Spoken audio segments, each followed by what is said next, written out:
Hi guys, a very good morning to all of you. Name me Ravikran. Welcome back to our channel. So today we have all new MG Windsor EV. So ఈ car ఈ రోజు మనం drive చేయబోతున్నాం. So drive చేస్తున్నప్పుడు real time ఈ car ఏ విధంగా ఉందనేది everything clear చెప్తాను. సో ఇది మనకి కీ ఫాబ్ అన్లాక్ చేయాలి. జస్ట్ మనం కార్లో కూర్చొని బ్రేక్ మీద ట్యాప్ చేయగానే కార్ అనేది ఆన్ అయిపోతుంది. So that's it. సో బేసిక్గా ఇది మనకి కార్ ఇంటీరియర్ డాష్బోర్డ్ అనేది ఈ విధంగా ఉంటుంది. So we get a big 15.6 inch display. So everything ఈ కార్లో ఏంటంటే బటన్స్ అనేది చాలా తక్కువ ఉంటుంది, బట్ ఎవ్రీథింగ్ అంతా కూడా మనం ఇక్కడ నుంచి కంట్రోల్ చేయొచ్చు. సో దీనికన్నా ముందు నేను ఒక డెడికేటెడ్ ఫీచర్ రివ్యూ చేశాను. ఆ వీడియోలో ఎవ్రీథింగ్ క్లియర్గా చెప్పాను, ఆ వీడియో చూడండి. అండ్ ఇప్పుడు మనము కార్ డ్రైవ్ చేద్దాం. డ్రైవ్ చేయాలంటే ఇక్కడ గేర్ లీవర్ అనేది ఉంటుంది. జస్ట్ డీలో పెట్టేసుకొని జస్ట్ థ్రాటిల్ ఇవ్వగానే ఆటోమేటిక్గా వెహికల్ అనేది మూవ్ అవుతుంది. సో ఇది మనకి ఏంటంటే జస్ట్ ఇట్స్ సింపుల్ ప్రాసెస్ అనమాట. No electric push start, nothing. Just కార్లో కూర్చోవాలి, బ్రేక్ ట్యాప్ చేయాలి, గేర్ లీవర్ని డ్రైవ్లో పెట్టుకొని కార్ని డ్రైవ్ చేయాలి. సో ఈ విధంగా. సో ఈ కారు ఇనిషియల్గా నేను డ్రైవ్ చేస్తున్నప్పుడు నా ఇనిషియల్ ఇంప్రెషన్ ఏంటంటే ఈ కార్ ఒకటి చాలా పెద్దగా ఉంది అండ్ ఏంటంటే కొంచెం కంఫర్ట్ ఎక్కువ ఉంది. సో ఇది ఈవీ కాబట్టి మనకి టార్క్ అనేది కొంచెం ఇన్స్టెంట్ ఉన్నదన్నమాట. సో దీంట్లో మీకు 38 kWh లిథియం అయాన్ బ్యాటరీ ఉంటుంది.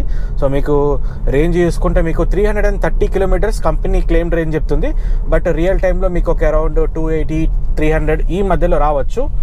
అండ్ అది కూడా మీకు దీంట్లో డిఫరెంట్ డ్రైవింగ్ మోడ్స్ ఉన్నాయి. అంటే మనకి eco plus, eco, normal and sport. So ఈ రేంజెస్లో మీకు ఇక్కడ రేంజ్ ఏం చేంజ్ అవ్వట్లేదు, బట్ ఏంటంటే మీకు థ్రాటిల్ రెస్పాన్స్లో చేంజ్ అనేది జరుగుతుంది. ఇప్పుడు చూడండి, ఇప్పుడు జస్ట్ నేను థ్రాటిల్ ఇచ్చాను. ఇప్పుడు మన స్టెబిలిటీ కంట్రోల్ ఏదైతే ఉంటుందో అది అనేది యాక్టివేట్ ఉంది, అయినా కానీ వీల్ స్పిన్ అవుతుంది. So that level of instant torque అనేది మీకు దీంట్లో ఉంది. అండ్ ఇంకొకటి నాకు బాగా నచ్చింది ఏంటంటే దీని టర్నింగ్ రేడియస్ చాలా తక్కువ ప్లేస్లో కూడా ఈజీగా ఈ కార్ని అనేది కట్ చేసేయచ్చు. అదొకటి నాకు బాగా నచ్చింది. అండ్ ఇప్పుడు స్పీడ్ బ్రేకర్స్ దగ్గర చూద్దాం. సో దీంట్లో వాడింది మాత్రం రెగ్యులర్ సస్పెన్షనే. సో ఫ్రంట్ మెక్ఫర్సన్, రియల్ ఏమో ఏదైతే మనకి ట్విస్ట్ బీమ్ ఏదైతే ఉంటుందో సేమ్ అదే సస్పెన్షన్. సో సస్పెన్షన్ దగ్గర కొంచెం లిటిల్ బిట్ స్టిఫర్ సైడ్ ఉంది, మరీ లైక్ ప్యూర్ సాఫ్ట్వేర్ సైడ్ లేదు.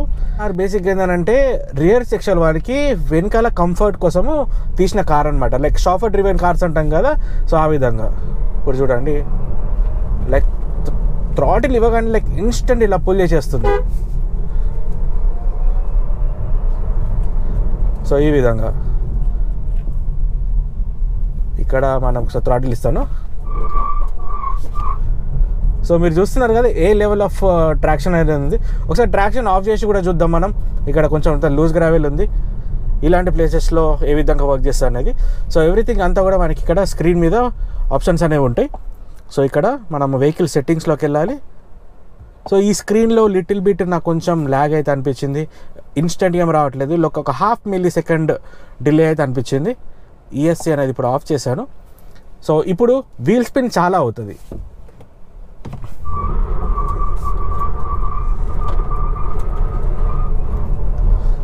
ఆల్మోస్ట్ ఒక 50 స్పీడ్ వరకు ఇది కూడా నార్మల్ మోడ్లో మీకు వీల్ అనేది స్పిన్ అవుతూనే ఉంది. ఇంకా నేను స్పోర్ట్ మోడ్ కూడా షిఫ్ట్ చేయలేదు. ఇప్పుడు నేను సపోజ్ స్పోర్ట్ మోడ్కి షిఫ్ట్ చేస్తున్నాను అనుకోండి. ఇప్పుడు ఈ స్పోర్ట్లో ఇప్పుడు చూడండి ఏ విధంగా లైక్ పుల్ చేస్తుంది.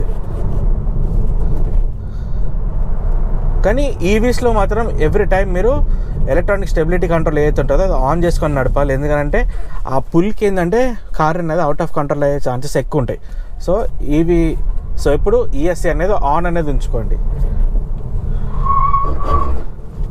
సో ఈఎస్సీ ఆన్ ఉన్నప్పటికీ కూడా లైక్ ఆ పుల్కి మాత్రం వేరే level. You see that. So speed breakers వచ్చినప్పుడు లోపలికి కొంచెం తెలుస్తుంది. అంటే మనకి ఏదైతే ఎన్విహెచ్ లెవెల్స్ అంటాం కదా అవి మాత్రం లోపలికి వస్తున్నాయి, బట్ కూర్చునే వాళ్ళు కంఫర్ట్ ఉంది. అండ్ డ్రైవింగ్ సీట్లో మనకి ఏదైతే సీట్ ఉంటుందో లైక్ అండర్ ద సపోర్ట్ అది కొంచెం ఎక్స్ట్రా ఇస్తే బాగుండేది. కొంచెం నాకు చిన్నగా అనిపిస్తుంది. కానీ వెనకాల కూర్చునే వాళ్ళకి మాత్రం ఆ రియర్ స్పేస్ అనేది చాలా ఎక్కువ ఉంది. And more over recline angle ఎక్కువ ఉంది. 137 degrees రెక్లైన్ యాంగిల్ ఉంది కాబట్టి మీరు వెనకాల కూర్చునే మాత్రం ఎంజాయ్ చేస్తారు.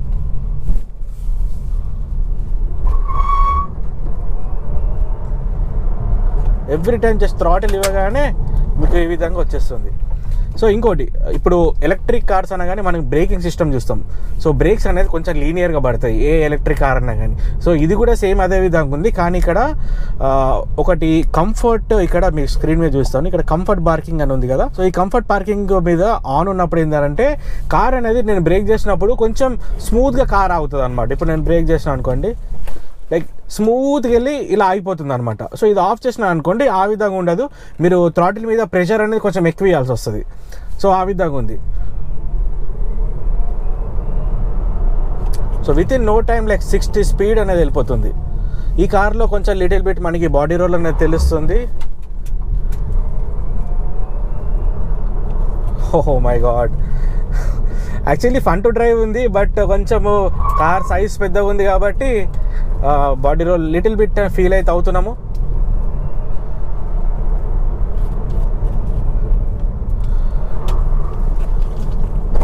అండ్ ఇక్కడ స్పీడ్ బ్రేకర్స్ టైప్ ఉన్నాయి.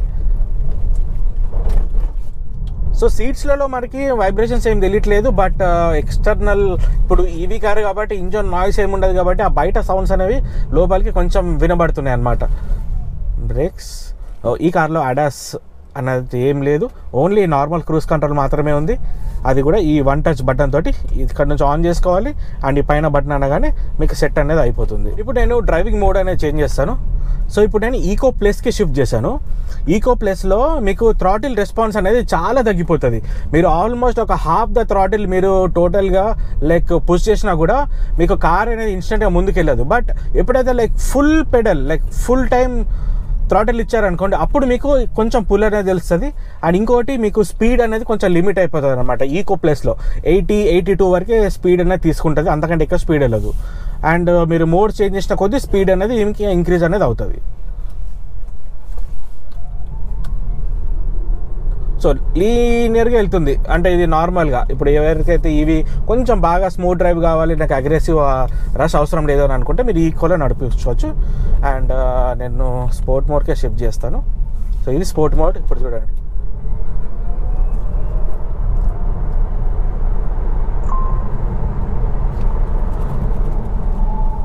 So within no time like 90 వరకు అయితే వెళ్ళిపోతుంది. 18 ఇంచ్ వీల్స్ ఉన్నాయి, 4 డిస్క్ బ్రేక్స్ ఉన్నాయి. బట్ బ్రేకింగ్ దగ్గర కొంచెం ప్రెషర్ అనేది అప్లై అయితే చేయాలి. మేబీ ఐ డోంట్ నో దీంట్లో వ్యాక్యూమ్ బ్రేక్ పంపింగ్ ఉందో లేదో తెలియదు. బట్ కంపెనీ వాళ్ళు ఏంటంటే బ్రేక్ బూస్టర్స్ యూజ్ చేసినామంటున్నారు, బట్ అది రియల్ టైంలో అయితే ఏమైతే అనిపించట్లేదు. సో థ్రాటిల్ ఇచ్చిన ఎవ్రీ టైం కూడా వీల్ స్పిన్ అవ్వడానికే ట్రై చేస్తుంది, లైక్ ఆ స్టెబిలిటీ కంట్రోల్ కిక్ ఇన్ అవుతుంది. ఒకవేళ స్టెబిలిటీ ఆఫ్ ఉంటే మాత్రం కార్ అనేది అవుట్ ఆఫ్ కంట్రోల్ అవుతుంది. సో దట్ ఈస్ డెఫినెట్లీ పక్కా. సో అదైతే నేనైతే అబ్జర్వ్ చేసిన. అండ్ ఇప్పుడు ఛార్జర్ గురించి మాట్లాడుకుంటే కంపెనీ నుంచే మనకి 2 ఛార్జర్స్ అనేవి ఇస్తారనమాట. ఒకటి పోర్టబుల్, ఇంకోటి ఏంటంటే మనకి హోమ్ ఇన్స్టాలేషన్ యూనిట్ అనమాట. ఒకటేమో మీకు ఆల్మోస్ట్ 3.4 కిలోవాట్ ఛార్జర్ ఉంటుంది, ఇంకోటేమో 7.5 కిలోవాట్ ఛార్జర్ ఉంటుంది. సో వీటిలో మీకు ఒకటి ఫాస్ట్ ఛార్జర్, ఇంకోటి పోర్టబుల్, అంటే మనం ఎక్కడైనా బయట తీసుకెళ్ళి ఛార్జ్ చేసుకోవచ్చు. సో పోర్టబుల్ ఛార్జర్ అయితే మీకు 16 అవర్స్ అట్లా టైం పడుతుంది.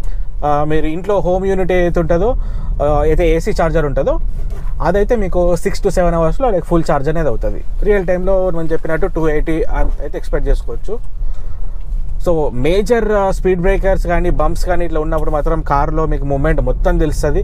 ఎందుకంటే దీనిలో ఇండిపెండెంట్ సస్పెన్షన్ ఏం లేదు, రెగ్యులర్ సస్పెన్షన్. ఇప్పుడు ఆ ముందు ఏదైతే ఎస్యూవీ వస్తుందో సేమ్ అలాంటివే లైక్. కానీ కొంచెం కానీ లూజ్ గ్రావెల్ అలాంటిది వచ్చిందంటే మాత్రం థ్రాటిల్ మీద చాలా జాగ్రత్తగా ఉండాలి ఈ కార్లో. సో మీరు ఆ సౌండ్ అనేది వినొచ్చు, టైర్ స్క్రీచింగ్ సౌండ్ ఏదైతే ఉంటుందో అది వినొచ్చు మీరు. సో ఇక్కడ completely like uneven surface. So car మొత్తం అటు ఇటు మూవ్ అవుతుంది. ఇన్సర్ ఈవీ కార్ ఉంది కదా, ఈ కార్ అనేది మనకి బేసిక్గా తక్కువ ప్రైస్లో వస్తుంది. 9.99 lakhsలోనే కార్ వస్తుంది. అంటే ఓన్లీ మనకి కార్ మాత్రమే కొంటున్నాం, కానీ బ్యాటరీ అనేది కొనట్లే అనమాట. సో బ్యాటరీని రెంట్కి తీసుకుంటాం. బ్యాటరీది ఏ విధంగా ఉందనంటే మనం పర్ కిలోమీటర్కి 3.5 రూపీస్ కట్టాలి. దాంతోపాటు మనం ఏదైతే బయట ఛార్జింగ్ చేసుకుంటామో దాన్ని కట్టాలి. కానీ కంపెనీ ఇక్కడ ఒక ప్రొవిజన్ ఏమి ఇస్తుందనంటే ఎంజీది యాప్ అనేది ఉంటుంది. యాప్లో ఈ హబ్ ఛార్జర్స్ అనేవి ఉంటాయి అనమాట. So public chargers. సో ఆ పబ్లిక్ ఛార్జర్స్లో ఒకవేళ మీరు ఛార్జ్ చేసుకుంటే 1 year వరకు మీకు ఫ్రీ అనమాట. 1 year వరకు నో చార్జెస్, మీరు ఎన్నిసార్లు ఛార్జ్ చేసుకోవచ్చు. యాప్ త్రూ మీరు ఛార్జ్ స్టేషన్కి వెళ్ళాలి, ఛార్జ్ చేసుకోవాలి. 1 year వరకు అది కంప్లీట్లీ ఫ్రీ. సో మీకు కంపెనీ నుంచి లైఫ్ టైం బ్యాటరీ వారంటీ ఇస్తున్నారు, ఇంకా 3 years of unlimited kilometres warranty వస్తుంది. సో ఇట్లా డిఫరెంట్ ఆప్షన్ చాలా ఉన్నాయి. మీరు డీలర్షిప్కి అయితే మీకు దాని నుంచి క్లియర్గా తెలిసిపోతుంది. ఇక్కడ ఒక్కసారి మనం యాక్సలరేషన్ అనేది చూద్దాం. So stability control of.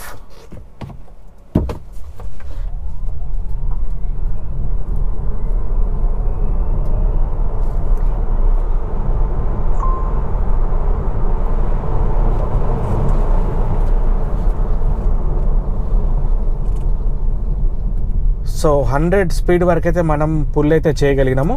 కానీ ఇంత స్పీడ్ వెళ్తున్నాం కదా, స్పీడ్ వెళ్ళినప్పుడు కొంచెం లిటిల్ బిట్ ఆ స్టెబిలిటీ ల్యాకింగ్ అయితే అనిపించింది. లైక్ కార్ కంట్రోల్ అవుతుంది అని అయితే నాకైతే అనిపించలేదు. కొంచెం అటు ఇటు బాడీ రోల్ అయితే తెలుస్తుంది దీంట్లో. యు సీ దట్ ఆ టార్క్. కానీ ఇప్పుడు ఏదైతే స్పీడ్ ఇప్పుడు 70 ఈ స్పీడ్ అయితే మెయింటైన్ చేస్తున్నామో ఈ స్పీడ్లో చాలా బాగుంది. అంటే మంచిగా నీట్గా రైడ్ చేసుకోవడానికి ఉంది. High speeds not recommended in this car. అంటే ఏ పెద్ద కార్ లైక్ ఎస్యూవీలు ఏ ఉన్నా కానీ హై స్పీడ్స్ అసలు not recommended until and unless it has adaptive suspension or something kind of that. అలాంటివి ఉంటే తప్ప మనము ఆ రిస్క్ చేయొద్దు అనమాట.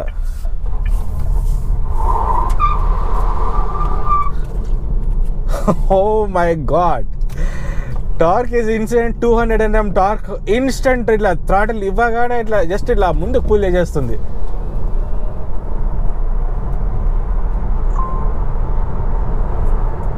సో ఇక్కడ మనం ఎంతవరకు వెళ్ళగలుగుతామో ఒకసారి చూద్దాం. This is crossing like 130, 142, 150. So emergency ESS కూడా యాక్టివేట్ ఉంది. ఫాస్ట్గా వెళ్ళి బ్రేక్ చేస్తున్నాం అనుకోండి, ఆటోమేటిక్గా 4 పార్కింగ్ లైట్స్ అనేది ఆన్ అయిపోతుంది. నేను ఇప్పుడు స్టెబిలిటీ కంట్రోల్ అనేది ఆన్ చేసేస్తాను. ఎందుకంటే నేను రిస్క్ తీసుకోవాలనుకోవట్లేదు. స్టిల్ ఇప్పటికీ కూడా వీల్ తిప్పుతానే ట్రై చేస్తుంది. సో ఈ బ్యాటరీ రెంటల్ సిస్టమ్ గురించి నేను స్క్రీన్ మీద మీకు కొన్ని డిస్ప్లే చేస్తాను. సో అది ఎలా వర్క్ చేస్తుంది ఏంటనేది. అంటే కంపెనీ నుంచి వాళ్ళు రిలీజ్ చేసిన బ్రౌచర్ అయితే ఉంటుందో, అంటే మనకి మెయింటెనెన్స్ ఏ విధంగా ఉంటుంది, అంటే రెంట్కి తీసుకుంటే మనకి 3 సంవత్సరాలకు కానీ లేకుంటే 5 సంవత్సరాలకు కానీ అది తీసుకుంటే ఏ విధంగా ఉంటుంది అనేది మీకు దాంట్లో క్లియర్గా తెలుస్తుంది. స్క్రీన్ మీద ఉంటుంది. వీడియో పాజ్ చేసి ఒక్కసారి దాని గురించి చూడండి. దీన్ని BAAS అంటున్నారు, battery as a service.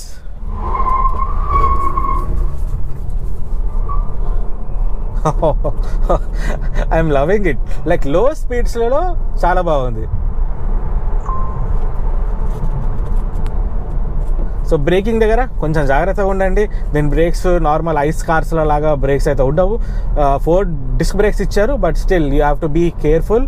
And ఇంకోటి డ్రైవ్లో కూడా ఇప్పుడు ఇది కంఫర్ట్ ఓరియంటెడ్ కార్ కదా, మీకు పుష్ చేసినప్పుడు కూడా లైక్ సడన్గా మీకు వెనకకి తోయేదన్నమాట. గ్రాడ్యువల్గా స్పీడ్ అనేది పిక్ చేసుకునే ఉంటుంది అని మీకు అది తెలీదు. లైక్ ఇది స్పీడ్గా వెళ్ళిపోతుందని తెలీదు. కానీ లో ఎండ్ ఎప్పుడైతే like stop and go type లేకుంటే ఒక 10-20 స్పీడ్ అలాంటి ప్లేస్లో ఫుల్ థ్రాటిల్ ఇస్తే మాత్రం వీల్ స్పిన్ అవుతుంది. అక్కడ తెలుస్తుంది కానీ తర్వాత ఏం తెలియదు. తర్వాత గ్రాడ్యువల్గా పుల్ చేస్తూనే ఉంటుంది. సో ఇది కార్ డ్రైవ్ చేస్తున్నప్పుడు కార్ డ్రైవ్ ఫీల్ అనేది ఈ విధంగా ఉంది. ఐ థింక్ అన్ని కవర్ చేస్తున్నాను అనుకుంటా. స్టీరింగ్ వీల్ కూడా కొంచెం లైట్గానే ఉంది. ఈజీ, సిటీలో ఈజీగా మాన్యువర్ చేయొచ్చు. సో ఈ కార్ నన్ను అడిగితే షాఫర్ డ్రివెన్ కార్. డ్రైవర్ని ఎవరైనా పెట్టుకొని మంచిగా వెనకాల కూర్చొని ఆ స్పేస్ అనేది ఎంజాయ్ చేయొచ్చు.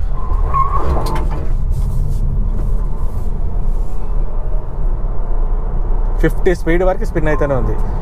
సో వెనకాల కూర్చొని మంచిగా ఎంజాయ్ అయితే చేయండి ఈ కార్ తీసుకుంటే మాత్రం. ఈ కార్ పర్పస్ కూడా అదే. ఈవీ నార్మల్ ఇప్పుడు పెట్రోల్ డీజిల్కి ఈ కార్స్ కంటే కూడా ఒక 40% కాస్ట్ అనేది దీని కార్ది తక్కువ అవుతుంది. ఇనిషియల్ కాస్ట్ తక్కువ, కానీ మీరు సపరేట్గా బ్యాటరీ రెంటల్ ఇవన్నీ తీసుకోవాలి. దాని గురించి మీరు డీటెయిల్గా నేను ఇందాక స్క్రీన్ మీద డిస్ప్లే చేసిన బ్రౌచర్ అని చూడాలి, లేకుంటే మీ నియరెస్ట్ డీలర్షిప్కి వెళ్ళాలని కానీ చూసుకోవచ్చు. సో డ్రైవ్ పరంగా అయితే కార్ ఈ విధంగా ఉంది. మీరు ఒకసారి కార్ని కూడా టెస్ట్ డ్రైవ్ చేయండి. టెస్ట్ డ్రైవ్ చేస్తే మీకు కూడా అర్థమవుతుంది ఈ కార్ గురించి. సో నా పాయింట్ ఆఫ్ వ్యూలో నేను చెప్పిన పారామీటర్స్ గుర్తుపెట్టుకోండి, ఏవైతే అడ్రస్ చేశానో వాటిలో little bit careful. Rest of the thing it's good. Features wise అన్ని ఫీచర్స్ ఉన్నాయి దీంట్లో. కనెక్టివిటీ ఫీచర్స్, వెంటిలేటెడ్ సీట్స్, అవి అన్నీ ఉన్నాయి దీంట్లో. So overall this is all about the MG Windsor EV drive review. So video మీకు నచ్చితే డెఫినెట్లీ లైక్ షేర్ సబ్స్క్రైబ్ చేయండి. More videos coming up soon. See other video. Until then bye. This is Ravikiran signing of.